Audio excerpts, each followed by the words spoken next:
commencer d'abord par lire les textes. Je vais commencer par Genèse 1, verset 12. Ensuite, je vais lire Genèse 1, verset 27 à 28. Genèse 1, verset 12. La terre produisit de la verdure,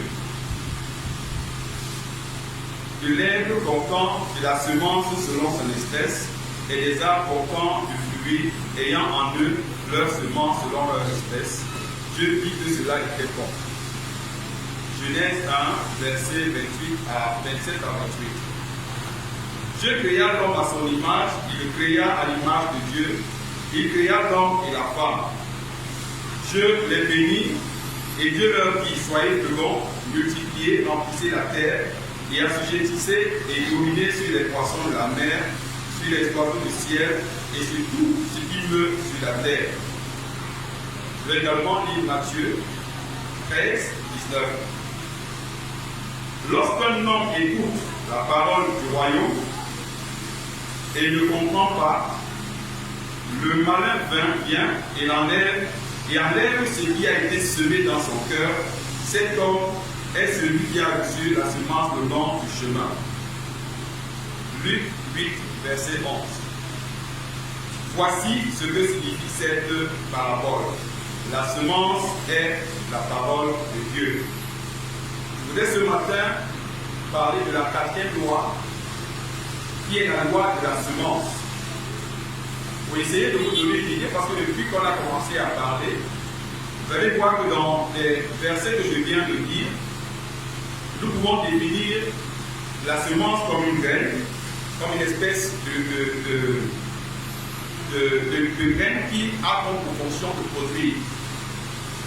Également, on peut définir la semence dans le deuxième cas qu'on a lu dans Genèse 21, verset, comme la semence qui est en l'homme lorsqu'on veut faire un enfant. Mais Jésus donne une autre signification de la semence. Il dit que la semence est aussi la parole.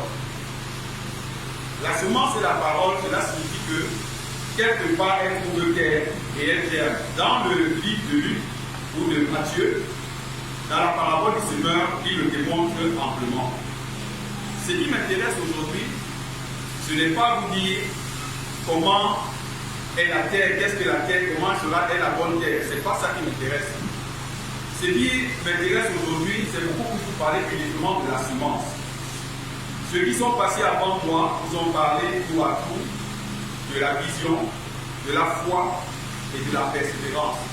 Si nous avons l'habitude d'aller au village, voir comment on cultive, ces éléments que je viens de citer sont comme de l'engrais. C'est-à-dire que lorsque je les aide, ce que j'ai en moi va forcément produire. Et nous voyons que la semence, la fonction de la semence dépend de la terre. Ce n'est pas de ça que je peux parler. Je peux parler uniquement de la semence. La semence peut être qualifiée de deux types. On peut parler de la semence d'après la lecture que j'ai faite, d'une semence physique que l'on voit et que l'on peut toucher, et d'une semence non physique qu'on ne voit pas comme la parole. Et c'est beaucoup plus de la parole que je peux parler aujourd'hui. Quand je parle de la parole, je ne dis pas que c'est ce que je vois que le monde dit qui est une parole. Même un geste est une parole. S'asseoir par exemple ce matin sans dire bonjour à son voisin, c'est une manière de parler. Se malvertir quand tout le monde est bien verti, c'est une manière de parler. Ne pas dire ce qu'il faut dire quand il faut le dire, c'est une manière de parler. D'ailleurs, nous pouvons constater plusieurs fois dans la vie que Dieu, quand on dit Dieu m'a parlé et Dieu a répondu, ce n'est toujours pas de façon audible. Parfois, ce n'est pas des gestes qu'on peut comprendre ce qu'il a en train de dire. Je prends le cas de la semence aujourd'hui parce que n'oublions pas que le fruit que nous sommes en train de viser aujourd'hui, c'est l'expansion. Et la parole de Dieu dit, tu ne peux pas récolter ce que tu n'as pas semé. C'est ça la loi en réalité. Tu ne peux récolter que ce que tu as semé. Alors la question qu'on va se poser est très simple. Nous parlons de l'expansion. Quelle est la semence de l'expansion? Quelle est la semence de l'expansion? Nous avons vu tous les ingrédients qui permettent, tous les engrais qui permettent à cette semence de croître dans notre cœur. Nous avons vu qu'il faut une vision, c'est vrai. Nous avons vu qu'il faut la foi, c'est encore vrai. Nous avons vu qu'il faut de la persévérance, c'est vrai. Mais la passion, pardon, mais toutes ces choses, si nous mettons une mauvaise semence, ne produira pas l'expansion. Si nous mettons une mauvaise semence, ne produira pas l'expansion. Ce que nous devons savoir de l'expansion, c'est que, pardon, de la semence, c'est que c'est quelque chose qui ne ressemble pas forcément au fruit. Sinon, il serait facile de l'identifier. D'ailleurs, Jésus lui-même il a dit que le faux prophète, nous allons le reconnaître simplement par son fruit. Donc la semence est difficile à identifier. Par rapport au fruit, il est difficile d'identifier la semence. Donc quand on parle de l'expansion, nous devons simplement nous demander la bonne question. Qu'est-ce que, dans cette expansion, quelle est la semence ou quelles sont les semences qui vont nous conduire à cette expansion? Je vais vous le dire tout à l'heure. Nous avons par exemple comme semence, et nous l'avons déjà dit, et on l'a vu, ce que nous appelons l'évangile. L'évangile est une semence, mais c'est une semence par excellence qui mène à l'expansion de la parole de Dieu. Dieu lui-même le dit, allez et faites des nations des disciples. Nous voyons également la communion fraternelle, c'est une semence. D'ailleurs, je vais lire Galates 3, verset 16, pour nous accompagner au sens. Que la parole de Christ bâtit parmi vous, que la parole de Christ habite parmi vous abondamment, instruisez-vous et exhortez-vous les uns les autres en toute sagesse, par les psaumes, les hymnes et par les cantiques spirituels, chantant à Dieu dans vos cœurs sous l'inspiration de la grâce.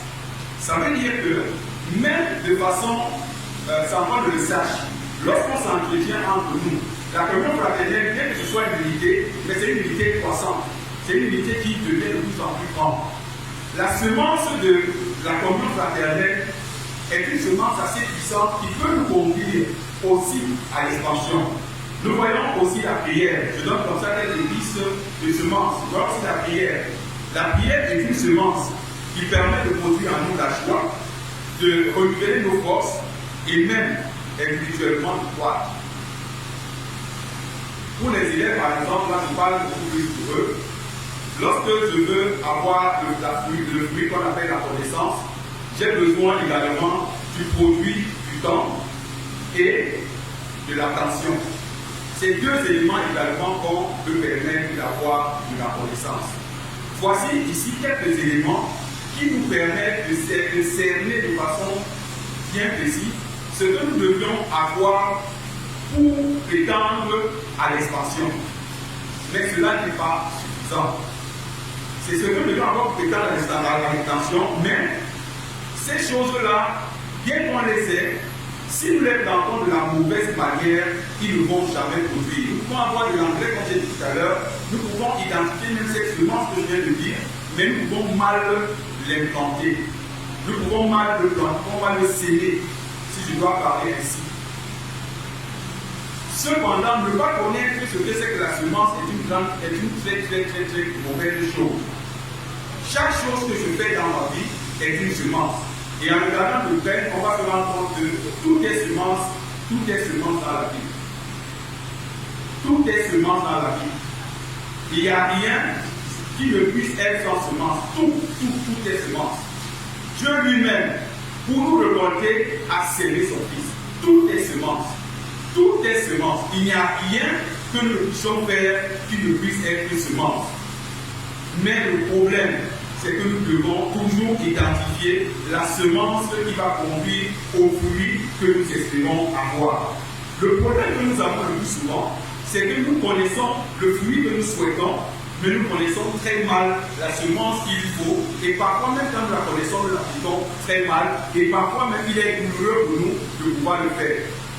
Par exemple, il est difficile pour quelqu'un, un chef d'entreprise, de mettre beaucoup d'argent pour voir une entreprise prospérer, parce qu'il n'est même pas sûr que cela va donner. Il est difficile d'investir sur un enfant en payant son école, parce qu'on n'est même pas sûr de ce qui va être demain. L'investissement en vous, il est difficile de le faire. Mais les ingrédients dont vous êtes au départ, vous permettent de devenir bon. Et de se dire, cet ingrédient, quel que soit le cas, s'il est mis de la meilleure manière, il produira. L'expansion, pour cela, nous avons besoin. Les ingrédients sont simples. J'en ai cité 3. J'ai dit ici tout à l'heure que l'évangile est une semence. J'ai dit que la prière est une semence. J'ai dit que la communion fraternelle est une semence. C'est chacun de nous qui doit se demander, est-ce que je m'entends avec mon frère, est-ce que je m'entends avec ma soeur, qu'est-ce que je fais pour que cette communion puisse tenir? Ne vous préoccupez pas de ce que cela va donner. Parce qu'il y a un principe fondamental que je vais vous montrer tout à l'heure, qui sont les bases que suivent les semences.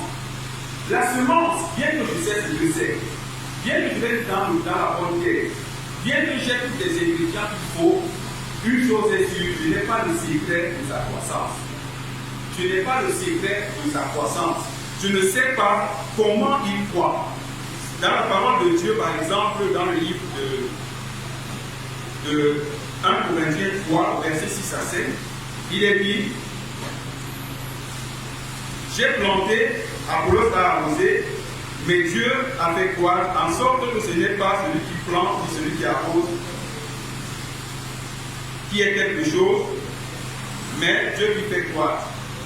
Dieu fait croître les semences que nous mettons. C'est la raison pour laquelle la semence est toujours quelque chose que nous enterrons en secret, qui évolue en secret. Lorsque je salue un frère, lorsque je vais vers un frère, lorsque je dis des bonnes paroles, lorsque je donne de l'amour au frère, je ne dois pas hâter de voir cet amour immédiatement en retour.